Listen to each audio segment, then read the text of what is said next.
So as I was saying, I wanted to use these because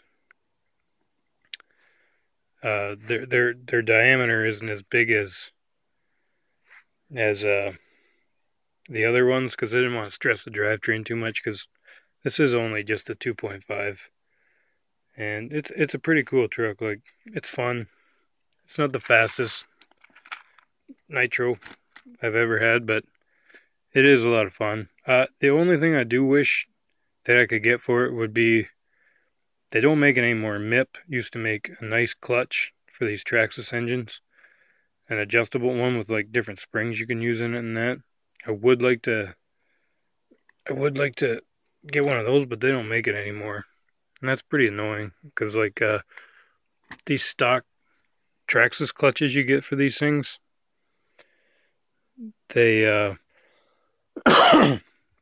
excuse me, they're soft. Like, the spring's kind of weak on them, and they engage a little too early for my liking, and they just feel soft on the bottom end. Like they don't let the engine wind up enough before they engage in that, and they do wear quite fast actually. Uh, you will put a clutch of seizing on these, like, depending on how much fuel you use, but like, I'd say probably every 3/4 gallon you should probably check the clutch, the wear on it, because like I said, they do wear fast. I do still use the Easy Start. I did put a new one in it. Like, the only reason I did that is because the original wand, the glow plug side of it went bad. But you know what? People rag on the Easy Start too, but I think it's quite convenient. Like, I haven't had any problems with it other than that original one. Like, this truck is old. This truck is 2006 vintage. So I put a new one in it. I mean, it's only, for the whole Easy Start system, it's like $45. It's like nothing. So it's quite convenient, and it works quite well for me. So I know people talk a lot of crap about Traxxas stuff, but some of their stuff, you know what? It's pretty cool. So I'll move this one to the side.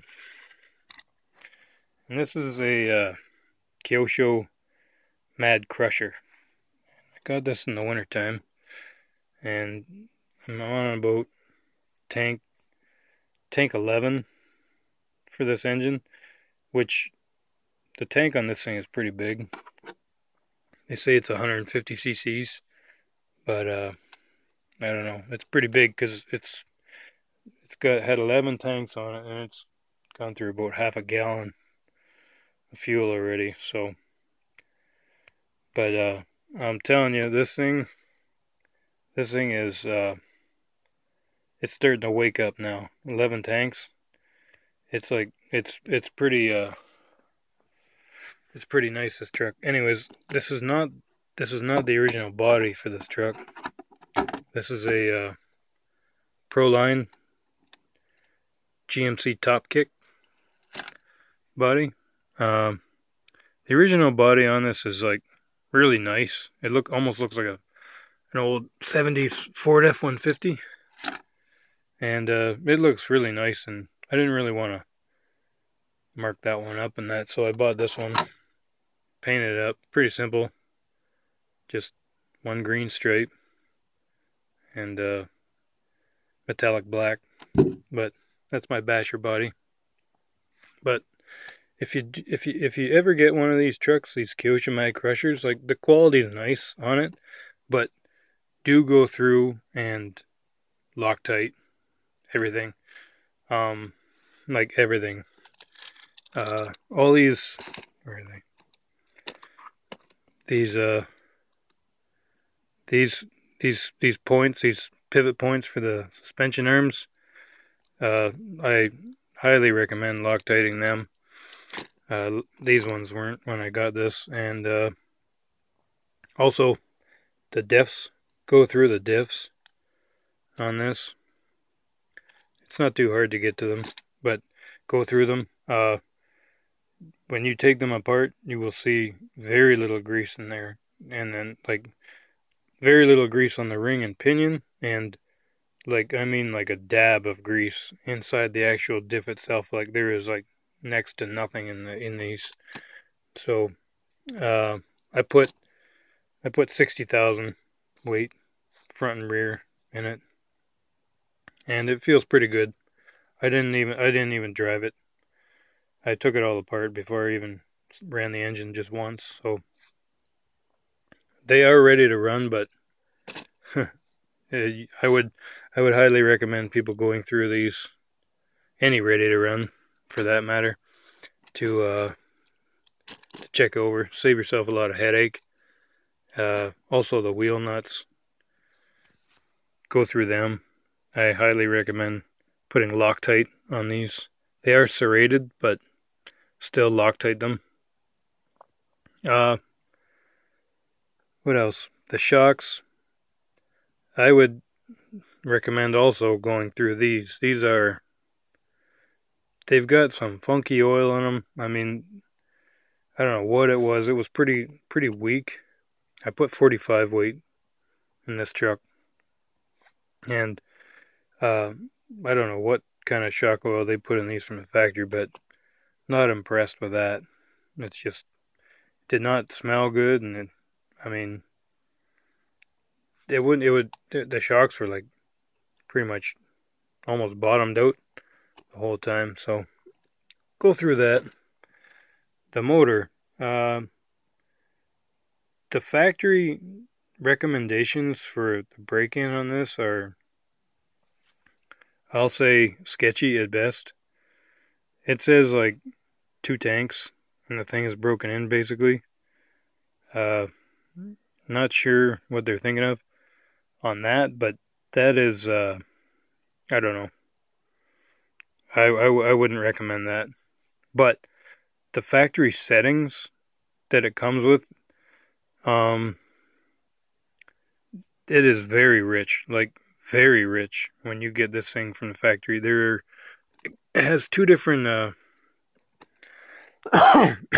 excuse me, it has 2 different spacers for the inserts for the carb. It comes with a silver one in it, and it gives the engine less air, which will, in theory, make it run richer. But the factory carb settings on this are insanely rich. Like insane. Like you'll be lucky if you can even get this thing to run on the factory carb settings with that silver insert in there. I mean, like the first time I tried to start this truck, there was raw fuel coming out of the pipe. It was that rich, like crazy. And so I had to just a hair lean out the low end, and I'd say a quarter turn lean out the high speed just to get it to run. And even then, it's like it's a chore. Like don't you can't let it idle too long with those settings. It will die on you. But now I'm about half a turn lean from the factory settings with the blue insert now, and it's really starting to wake up. Really fun truck. I mean, the difference from this truck to the T-Max, I know this is a big block and this is just a little small block, but this truck, like even on the rich settings, like the clutch engagement on it it's almost violent. Like it just all of a sudden, like this is how that's the clutch on this. I wish the T-Max had, because it is awesome. Like it will just, you can tell it just wants to throw the front end in the air and that. But I'm telling you, it's almost violent when the clutch engages on this. Like it's pretty cool. Like they got it set up pretty good there, and it is a 3-speed transmission. I think in the backyard today, it only hit second gear once or twice, but it's coming around. I hope to get some running videos of these coming up soon, hopefully. But this runs really cool. Temps today, it's like, I don't know, it's like 85 out, man, 100% humidity today, and it was only hitting like 230 degrees. So it's pretty with the body on too. So it's running really good. The T-Max, on the other hand, this engine I do run on the rich side. It does run warm. About 250, 270 is about the normal for this engine. And I do run it on the rich side because they are known to, by the time the end of the tank comes, it starts to lean out a bit. So I recommend, if you have the 2.5R or maybe even the 3.3, to run it a bit on the rich side. It's a good idea. So the next one is this is an old one. This is a Thunder Tiger ST1 Pro. I have not actually driven this car in about 7 years.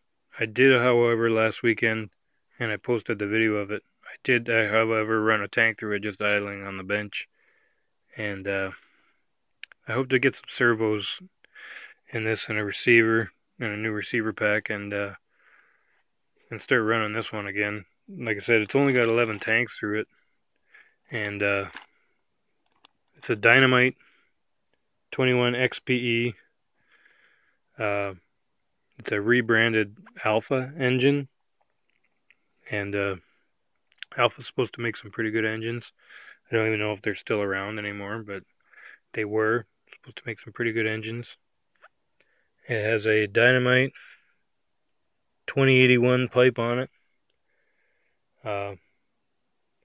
I will say the pinch on this engine is insane tight. If you don't have this engine up to at least 200, 210 in that area, it will get stuck at the top. So if you have one of these, or you're going to break one in or something, I don't even know if they still sell this motor, but the pinch on it is crazy, and you better have that thing 200.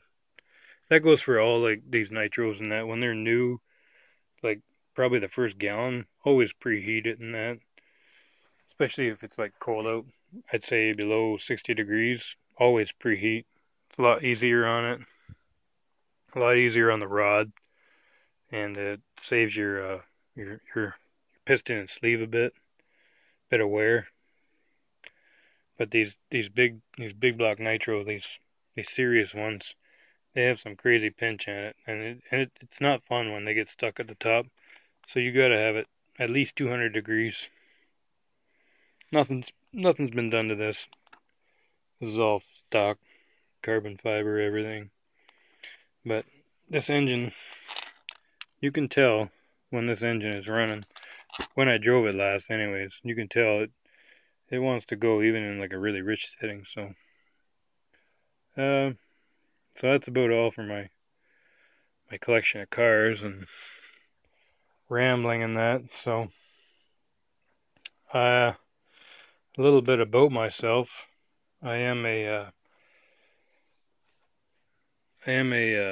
licensed automotive technician here in Canada. So, working on these little things isn't really nothing for me.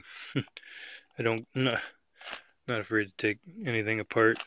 So, working on these is kind of fun compared to a real car, which is not fun a lot of times, but it's a job. Yeah, so I hope to have some more videos in the coming future. I'm gonna have to get myself a better way of videotaping than just with a cell phone. I'm not really that good with it. Well, thanks for sitting through all this, looking at my collection and that. So, hope to talk to you soon. Thanks, guys.